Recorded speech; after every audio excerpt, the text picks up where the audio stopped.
DGP నియామకాన్ని సవాలు చేస్తూ దాఖలైన పిటిషన్పై తీర్పును హైకోర్టు రేపటికి వాయిదా వేసింది.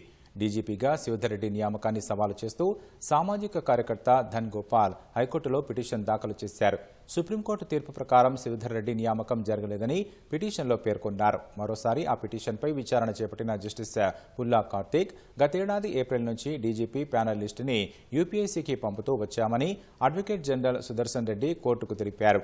ప్రభుత్వం పంపించిన జాబితాపై స్పష్టత కోరుతూ యూపీఎస్సీ తిప్పి పంపిందని, మళ్లీ తగిన వివరాలు జోడించి జాబితా పంపామని ఏజీ కోర్టుకు తెలిపారు.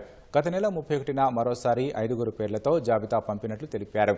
శివధర్ రెడ్డి, సివి ఆనంద్, ఆప్టే, సౌమ్య మిశ్రా, శిఖా గోయల్ పేర్లతో జాబితా పంపారు. డీజీపీ నియామక జాబితాను పంపేందుకు చాలా ఆలస్యమైందని, సుప్రీంకోర్టు నుంచి అనుమతి తీసుకోవాలని యూపీఎస్సీ వారం క్రితం ప్రభుత్వానికి లేఖ రాసిందని ఏజీ తెలిపారు. సుప్రీంకోర్టు తీర్పు ప్రకారం డీజీపీ పదవి విరమణకు 3 నెలల ముందే అర్హులైన వ్యక్తుల పేర్లు పంపాల్సి ఉంటుందని, కానీ ప్రభుత్వం 2017 నుంచి జాబితా పంపలేదని యూపీఎస్సీ తరపు న్యాయవాది కోర్టుకు తెలిపారు.